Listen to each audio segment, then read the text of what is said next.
Hello student, in ninth class our new chapter is statistics. तो statistics समझने से पहले थोड़ा सा समझिए कि हम लोग आज के जीवन में बहुत सारे facts, numerical figures, tables, graph etcetera इस तरह की चीज़ें न्यूज़पेपर से, टेलीविज़न से, मैगजीन से और इसी तरह के और कम्युनिकेशन मीन्स से लेते हैं। उनमें से कुछ चीज़ें हम याद रखते हैं, कुछ चीज़ों को हम डाटा को बुक्स में देखते हैं, कुछ यहाँ देखते हैं।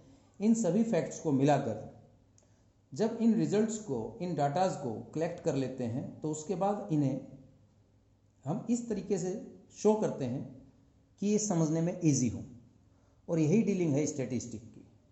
तो समझते हैं, शुरुआत करते हैं इस चैप्टर की कि रोज़ाना की ज़िंदगी में हम लोग बहुत सारे ग्राफ्स देखते हैं। मैच देख रहे हैं तो दो कंट्री हैं, दोनों कंट्रीज़ के हम ग्राफिकल रिप्रेजेंटेशन देखते हैं कि कितने ओवर में किसके कितने रन हुए थे, किसकी कब विकेट गई। इसी तरह से हम देखते हैं पॉवर्टी इन इंडिया इन 1951, 1961, 1971 और पॉपुलेशन ऑफ इंडिया इन 1971, इन 1981। तो इस तरह के डाटा अपने पास सामने आते हैं। तो यही फैक्ट्स हैं, फिगर्स हैं विच आर न्यूमेरिकली और otherwise collected with definite purpose. और इस तरह के कलेक्शंस जो किसी न किसी मेन पर्पस के लिए होती हैं, इस तरह की कि आज के दिन किस सिटी में क्या टेम्परेचर है, आज के दिन कौन सी कंपनी को कितना प्रॉफिट हुआ, कितना लॉस हुआ, ठीक है, पोलिंग रिजल्ट कहाँ पर कितने रहे, क्या परसेंटेज रही। तो ये अलग अलग एग्जाम्पल्स हैं और इस तरह के फैक्ट्स को ही हम क्या बोलते हैं, डाटा। दीज फैक्ट और फिगर विच आर न्यूमेरिकली और otherwise collected with definite purpose is known as data। तो डाटा कोई नया वर्ड नहीं है, आप इससे पहले क्लासेस में भी डाटा पढ़ चुके हैं। Data handling, yes, okay. अब इसी में हम आगे चलते हैं कि नाइन्थ क्लास में हम क्या कुछ पढ़ेंगे। उससे पहले फिर देखिए, आज के दिन इतनी सारी इन्फॉर्मेशन होती है, उनको इकट्ठा करना, और ये ज़रूरी हो गया है कि उन इन्फॉर्मेशन को इकट्ठा करके और उन्हें कुछ मीनिंगफुल इन्फॉर्मेशन में डाला जाए। तो this extraction of meaningful information is study in a branch of mathematics known as statistic. ठीक है, okay. Statistic was the simply the collection of data on different aspect of life of people useful to the state और for any purpose. यानी statistic was simply the collection of data, यहां पर हम ये कह सकते हैं। अब कलेक्शन हो गई है तो हम जब स्टैटिस्टिक के बारे में बात करते हैं तो हमारे सामने कई फिगर्स आती हैं। सर, एक टेबुलर फॉर्म आती है, कई बार ग्राफिकल फॉर्म आती है। तो ये सभी के सभी स्टैटिस्टिक में ही हैं। तो सबसे पहले statistic deal with the collection. सबसे पहले डाटा को कलेक्ट करना, फिर उनका प्रेजेंटेशन ऐसा हो कि देखने वाले को कुछ समझ में आए,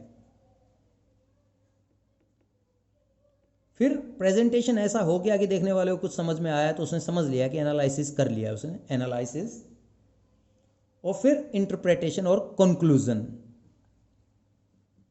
ये स्टेप्स क्यों लिखे मैंने कि सर डाटा तो बहुत सारे हैं, आपकी क्लास में बहुत सारे बच्चे हैं, तो हम जानना चाहते हैं कि इन बच्चों में अच्छा कौन कर रहा है, अच्छा कौन नहीं कर रहा है। तो हम कलेक्शन तो बहुत सारी हो गई, अब उनको हम अरेंज कर लेते हैं असेंडिंग या डिसेंडिंग में।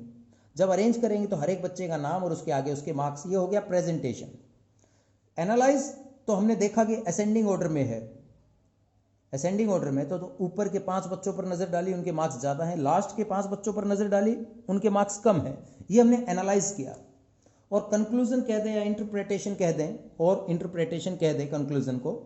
तो यहां से हमने ये समझा कि क्लास में कितने बच्चे हैं जिनका 100 मार्क्स के टेस्ट में अबव 90 कितने आए, बिलो 60 कितने आए।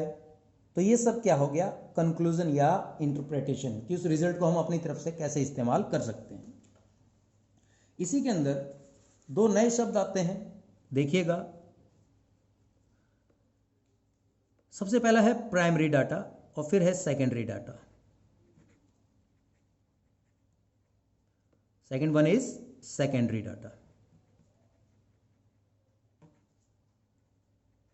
तो प्राइमरी डाटा क्या होता है उसके लिए समझिए, when the information was collected by the investigator herself और हिमसेल्फ, यानी कि मैं खुद गया और जाकर मैंने वो इंफॉर्मेशन डायरेक्ट खुद ही इकट्ठी की, गैदर की, तो वो होगा प्राइमरी डाटा। फॉर एग्जाम्पल, अपनी क्लास के 20 स्टूडेंट की हाइट देखनी है मेरे को, आपकी क्लास के 20 स्टूडेंट की हाइट देखनी है, एक एक बच्चे को लाऊंगा आगे, हाइट मेजर करूंगा, लिख लूंगा, मैंने खुद ही तो कलेक्ट किया है डाटा। या हर एक स्टूडेंट के घर में कितने फैमिली मेंबर है, मैं बच्चों के पास गया, एक एक बच्चे से मैंने पूछा बेटा आपके घर पर कितने सदस्य हैं, आपके घर पर कितने, और मैंने नोट डाउन कर लिया। These are known as primary data.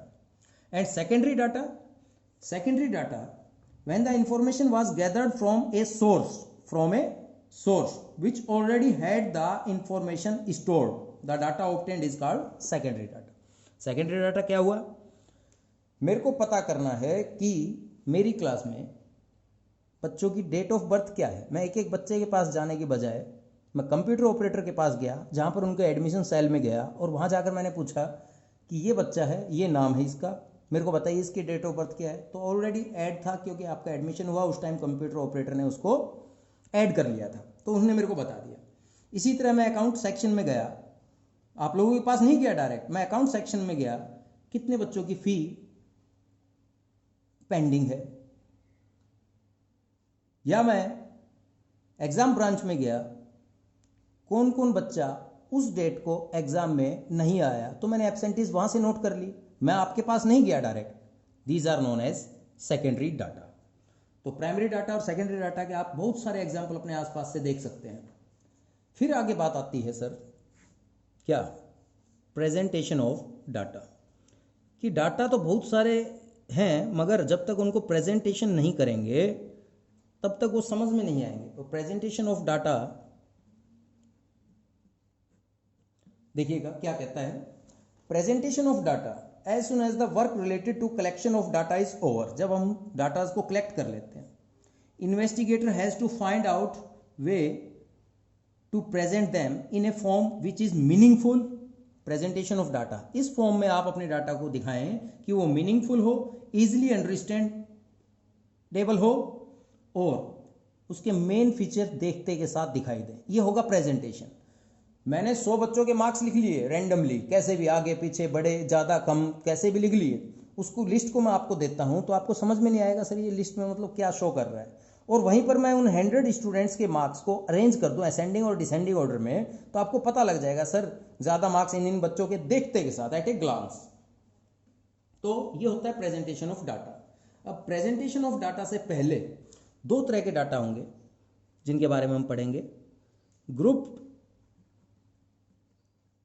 frequency distribution another is ungrouped frequency distribution।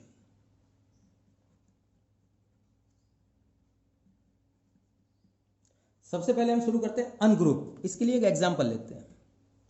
मान लीजिए 10 स्टूडेंट थे जिनका मैथ का टेस्ट हुआ, 10 स्टूडेंट थे जिनका मैथ का टेस्ट हुआ, और मैक्सिमम मार्क्स थे 20। तो मैंने 10 स्टूडेंट्स के मैथ के मार्क्स एक जगह लिख लिए, 17, 11, 9, 19, 20, 18, 18, 17, 6 एंड लास्ट वन इज 13। ये लिख लिया। 10 स्टूडेंट थे, 20 में से इनके मार्क्स आए, तो इस तरह का डाटा कहलाएगा रॉ डाटा। क्या कहलाएगा? Raw data. क्यों? क्योंकि सर अभी हमने इसका प्रेजेंटेशन बढ़िया सा नहीं किया। तो अब प्रेजेंटेशन या तो इसे असेंडिंग में ऑर्डर में या डिसेंडिंग ऑर्डर में, ताकि आप देखते के साथ आपको पता लग जाए मैक्सिमम स्कोर क्या है सर, मिनिमम स्कोर क्या है सर। तो अरेंज करना इसे असेंडिंग या डिसेंडिंग में। ओके, सबसे पहले मैं लिखता हूं हाईएस्ट मार्क्स लिख लें तो सर 20। देखिएगा आप अरेंज करने के बाद यही डाटा। 20 के बाद सर किसी के भी बच्चे के मार्क्स आए 19, फिर आए सर 18, फिर आए सर 18, फिर आए सर 17, अगेन 17, फिर आए सर 13, फिर आए 11, फिर आया 9, फिर आया 6। अब ये तो था आपका रॉ डाटा, जैसा आपको दिया गया आपने वैसा दिया। अब आपने इसको अरेंज कर दिया। अरेंज करने के बाद अब आपसे कोई पूछे इस डाटा में से कि क्लास में हाईएस्ट मार्क्स कितने हैं, सर 20। कितने बच्चों के, सर एक ही स्टूडेंट है आउट ऑफ 10, और दीज 10 स्टूडेंट्स। सेकंड हाईएस्ट कितने हैं, सर 19। बिलो 10 कितने बच्चे हैं, below 10, sir 2 students are there. तो ये सब आपने जो रिजल्ट देखा, आपने देखते के साथ पहचान गया, इसमें ढूंढना पड़ रहा था, तो ये रॉ डाटा कहलाएगा। इसको हमने अरेंज कर दिया। अरेंज करने के बाद एक चीज आती है कि क्लास की रेंज क्या है, यानी किसी भी डाटा की रेंज क्या है। रेंज क्या होती है, मैक्सिमम माइनस मिनिमम, यानी हाईएस्ट मार्क्स में से अगर लोएस्ट मार्क्स का डिफरेंस देखें तो range is known age difference of maximum, frequency कह दें और मार्क्स कह दें, एंड मिनिमम। फिलहाल हमारे लिए मार्क्स हैं, maximum marks obtain by student and minimum mark. तो सर यहाँ मैक्सिमम कितना है 20, मिनिमम कितना है 6, then 14 is the range. Is that clear? ठीक है यहाँ तक? ओके। फिर बात आती है, सर ये किस तरह का डाटा था जो अभी हमने पेश किया। ये था sir ungrouped frequency distribution. Ungroup, sir इसे अनग्रुप क्यों कहा गया, ग्रुप कौन सा होगा, चलिए देखते हैं, इस चीज को भी समझते हैं, अनग्रुप और ग्रुप को भी समझते हैं। मगर फिलहाल एक एग्जाम्पल और लेते हैं। सर ये तो 10 ही बच्चे थे, तो हमें ज्यादा दिक्कत नहीं आई, हमने देखा, अरेंज कर लिया। Okay, if the students are numerically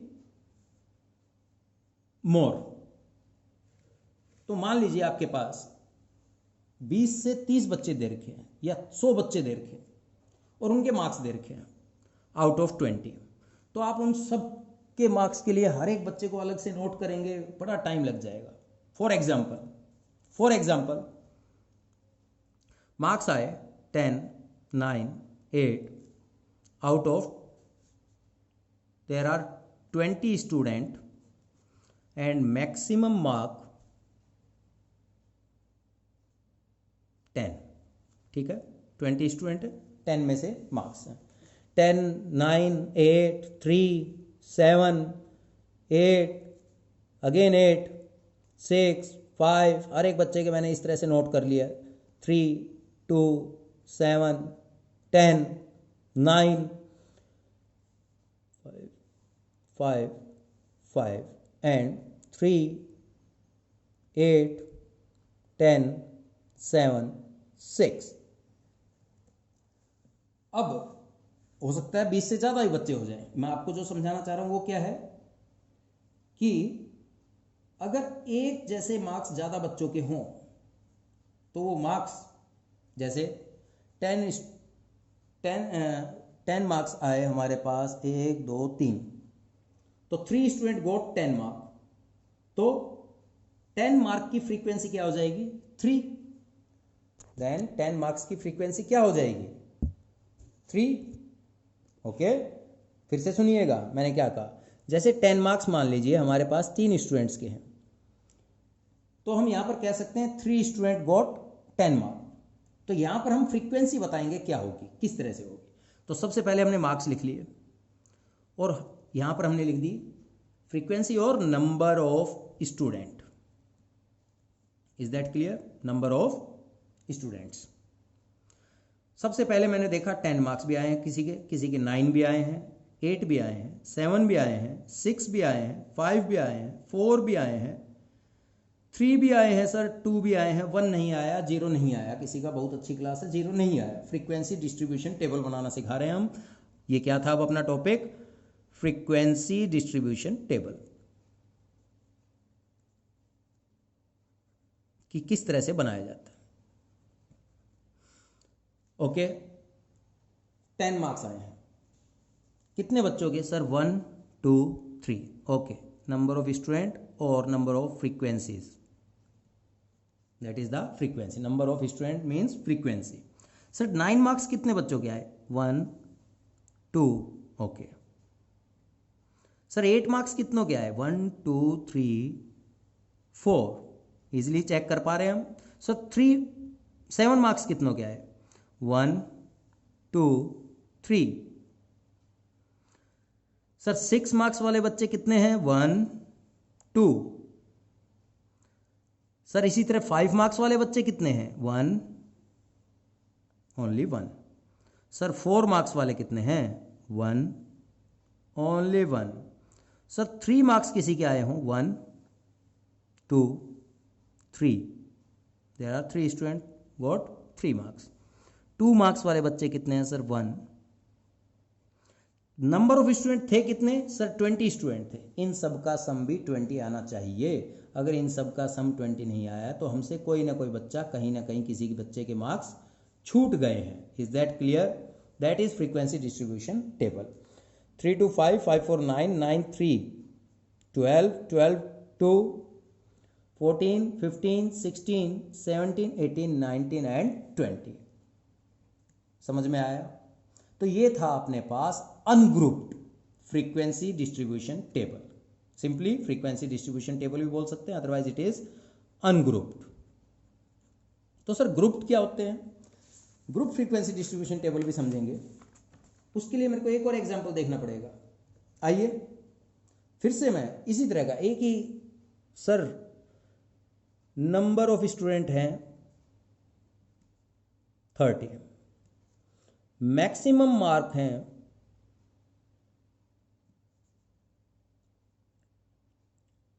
40, ठीक है। और अब हम क्या पढ़ रहे हैं? Grouped frequency distribution table. Group frequency distribution क्या होगा? नंबर ऑफ स्टूडेंट 30 है, मैक्सिमम मार्क्स 40 है। मैं इन स्टूडेंट्स के मार्क्स नोट कर लेता हूं आउट ऑफ 40। चलिएगा देखिएगा फटाफट। सर मार्क्स आए 40,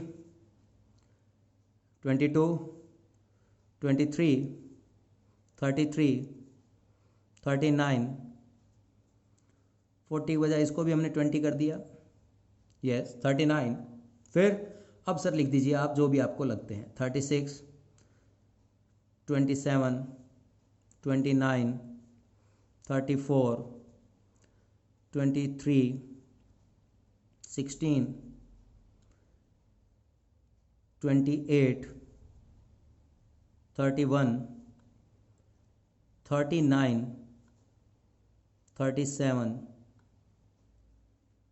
19, 24, 34, 24, 19, 28, 29, 30, 31, 32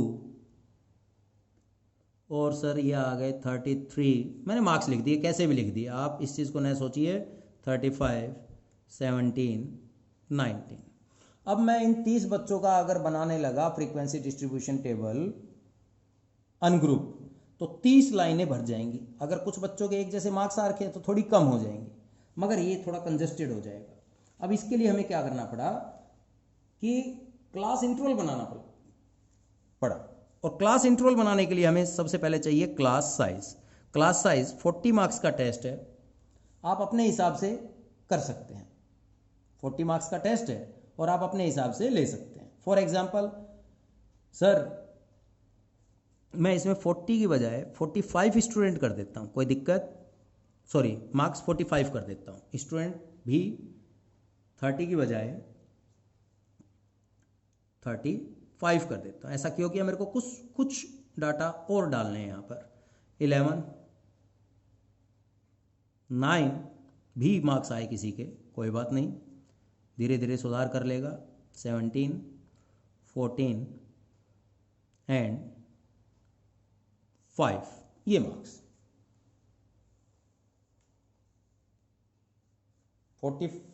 35 स्टूडेंट थे, 1 2 3 4 5 6 7 7 5 35 45 मैक्सिमम मार्क्स थे जो भी आए।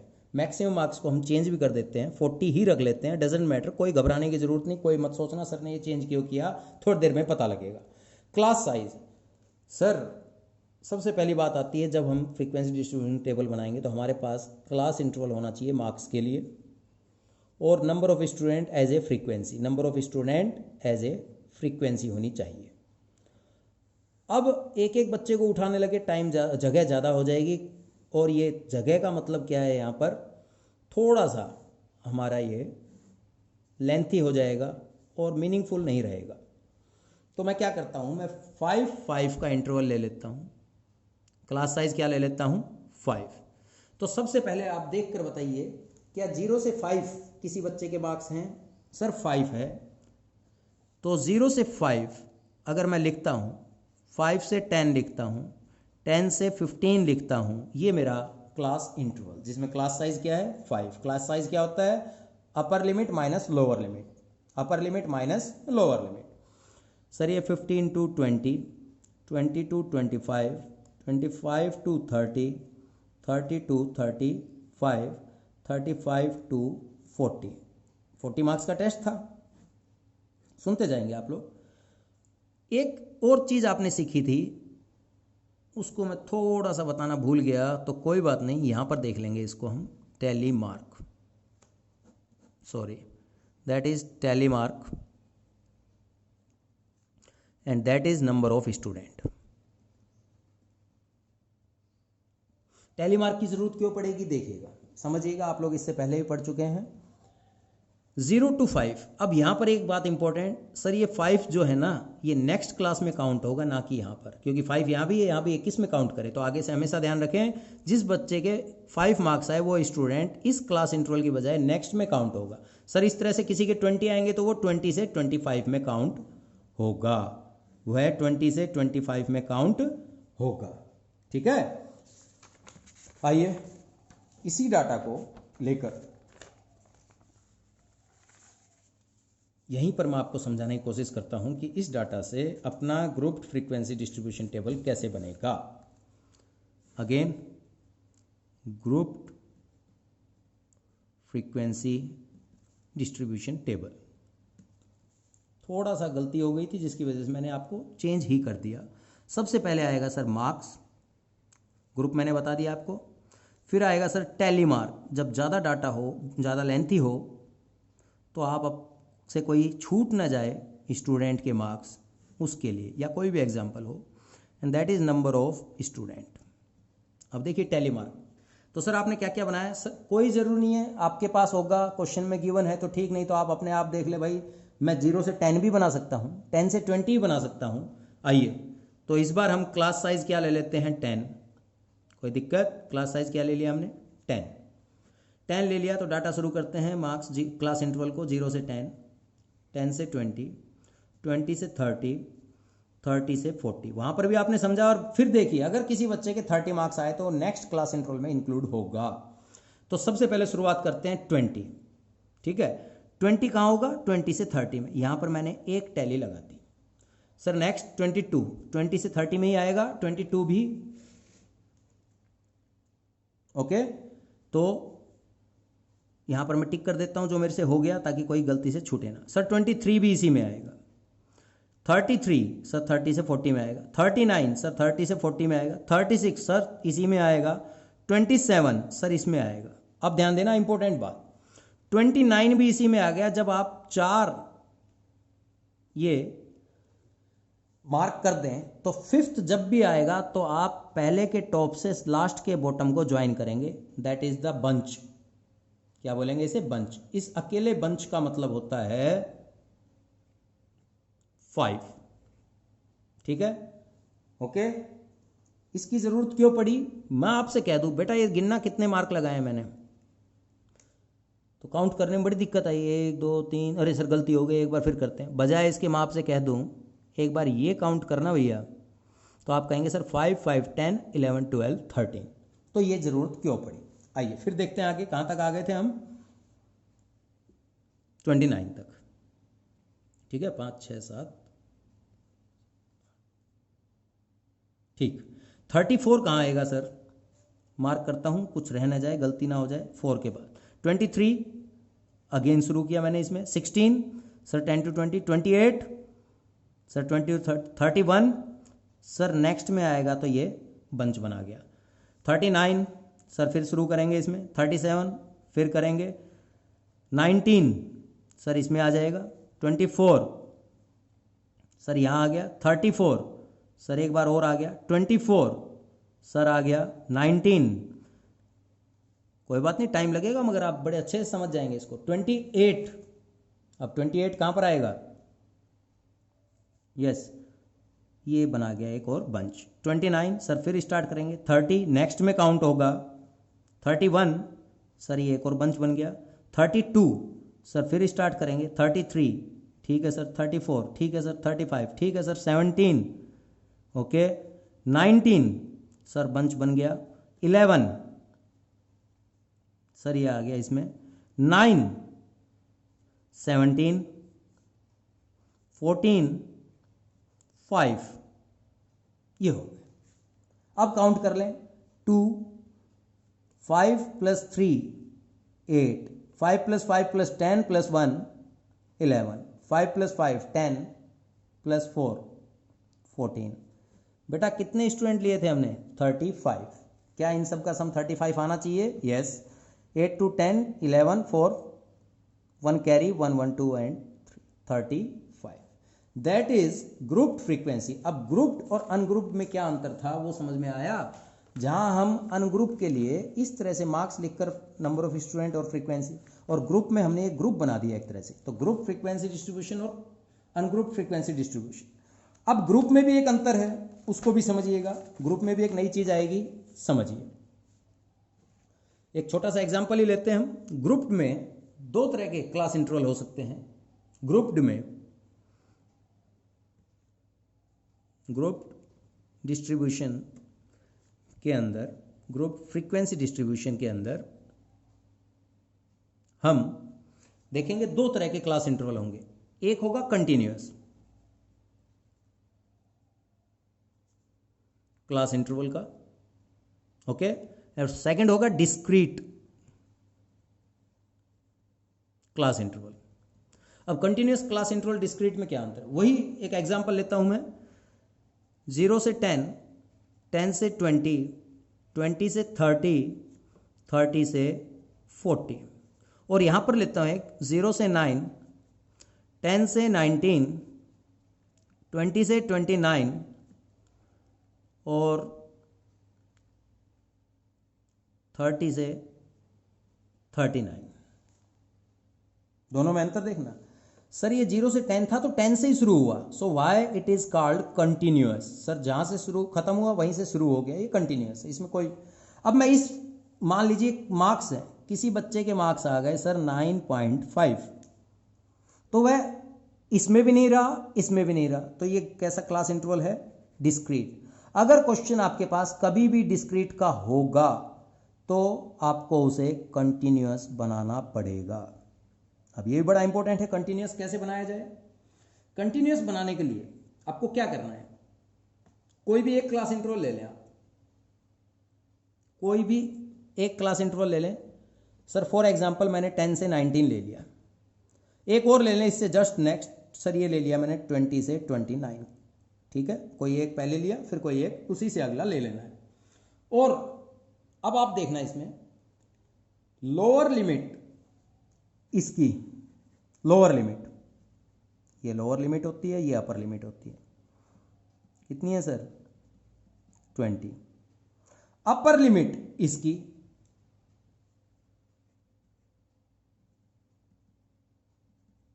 19, ध्यान से देखिएगा।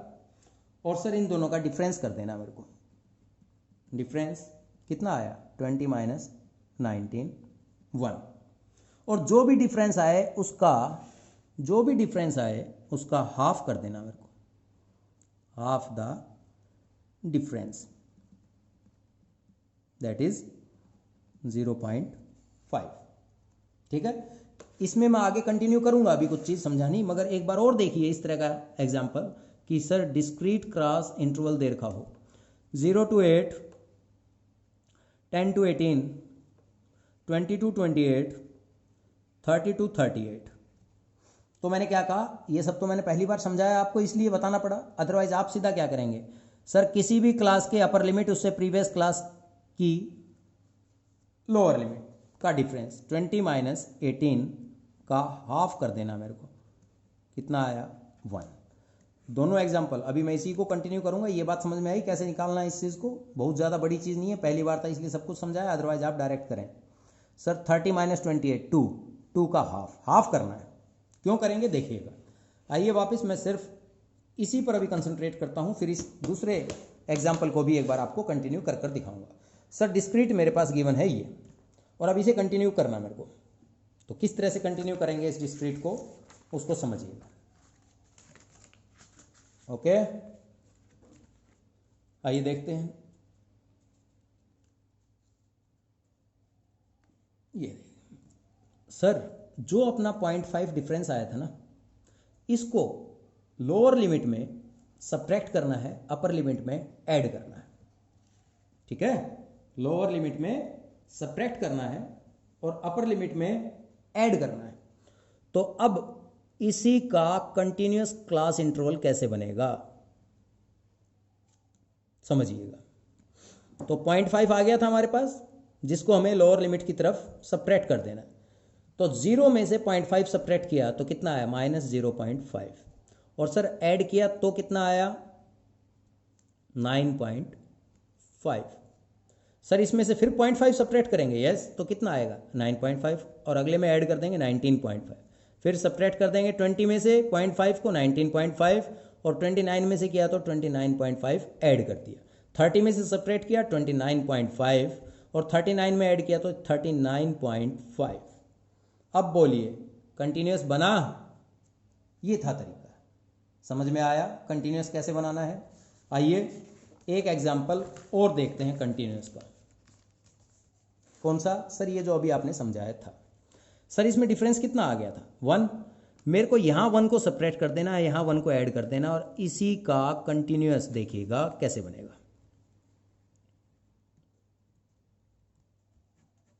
सर 0 में 1 सब्ट्रैक्ट करो -1, और सर ये ऐड किया 8 में तो 9 बन गया। सर नेक्स्ट 10 में 1 सब्ट्रैक्ट करो 9, 18 में करो सर ऐड 19, 20 में 1 सब्ट्रैक्ट करो सर 19, 28 में ऐड करो सर 29, 30 में सब्ट्रैक्ट करेंगे 1 29, 38 में ऐड करेंगे 39। ये बन गया जी कंटिन्यूअस। ठीक है, समझ में आई बात? कंटिन्यूअस बनाने के बाद आप अपने क्वेश्चन को बिल्कुल वैसे ही प्रोसीड करें, किस तरह से फ्रीक्वेंसी डिस्ट्रीब्यूशन टेबल बनाया जाता है। एक लास्ट एग्जांपल ले रहा हूं इस चीज को समझने के लिए, फिर देखिएगा एक लास्ट क्वेश्चन। आइए मान लीजिए एक्सरसाइज से ही है क्वेश्चन एक, कि कुछ बच्चों का ब्लड ग्रुप नोट किया गया, कुछ बच्चों का ब्लड ग्रुप नोट किया गया, और आपसे कह दिया गया कि फ्रीक्वेंसी डिस्ट्रीब्यूशन टेबल बनाइए। ब्लड ग्रुप ले लिया A B O, A B O, A B, B A B, O A B, ये ले लिया। और आपसे कहा गया था blood group of these student of class, your class, represent this data in form of frequency distribution table. तो पहला क्वेश्चन है फ्रीक्वेंसी डिस्ट्रीब्यूशन टेबल बनाना है। तो सबसे पहले मैं क्या करूंगा, ब्लड ग्रुप, ब्लड ग्रुप तो सर काउंट हो जाएंगे आराम से, क्या क्या है सर, ओ है, ए है, बी है, ए बी है। ठीक है, नंबर ऑफ स्टूडेंट जो कि फ्रीक्वेंसी होगी हमारे लिए, ए काउंट कर ले, कमी है 1 2 3 4, ए के आगे 4 लिख दिया, पहले ओ लेना चाहिए था हमें, कोई बात नहीं। ओ 1 2 3, ए काउंट कर चुके हम। बी 1 2 3 4, ए बी सर ये रहा एक ये रहा 2, टोटल सम किया कितना आ गया 13। चेक किया टोटल स्टूडेंट कितने थे, 1 2 3 4 5 6 7 8 9 10 11 12 13। सर ये तो पहला काम हो गया, फ्रीक्वेंसी डिस्ट्रीब्यूशन टेबल बन गया। अब क्वेश्चन ने पूछ लिया which is the most common and which is the rarest blood group among these student. Most common अधिकतर बच्चों का, sir A and B are most common, rarer कौन है, A B group, A B. तो यहां से पता लग गया सर ज्यादातर बच्चों ए और B group are most common, अधिकतर बच्चों के मिल जाएंगे। रेयरर कौन है, ए बी ग्रुप। तो इस तरह से आप एक्सरसाइज कर लेंगे। नेक्स्ट वीडियो में हम स्टैटिस्टिक में ही ग्राफिकल रिप्रेजेंटेशन चेक देखेंगे क्या होता है, ग्राफिकल रिप्रेजेंटेशन ऑफ डाटा। अभी हमने एक तरह से टेबुलर रिप्रेजेंटेशन ऑफ डाटा देखा, अब हम देखेंगे ग्राफिकल। और लास्ट एक्सरसाइज हमारी होगी मेजर ऑफ सेंट्रल टेंडेंसी। तो नेक्स्ट वीडियो में आपको ये कंप्लीट मिलेगा चैप्टर। तब तक आप एनसीईआरटी से एक्सरसाइज 14.1 एंड 14.2 कर सकते हैं, ये हम नेक्स्ट देखेंगे। और मेजर ऑफ सेंट्रल टेंडेंसी हमारे पास नया टॉपिक होगा, नया इस बार नहीं होगा, पहले से आप पढ़ रहे हैं mean median mode, measure of central tendency. मगर नए से मेरा क्या मतलब है कि ये 2 टॉपिक अपने बचे हुए हैं। ओके, ठीक है, अपना ध्यान रखिए, अपने परिवार का ध्यान रखिए। थैंक यू, खूब अच्छा पढ़िए। Thank you.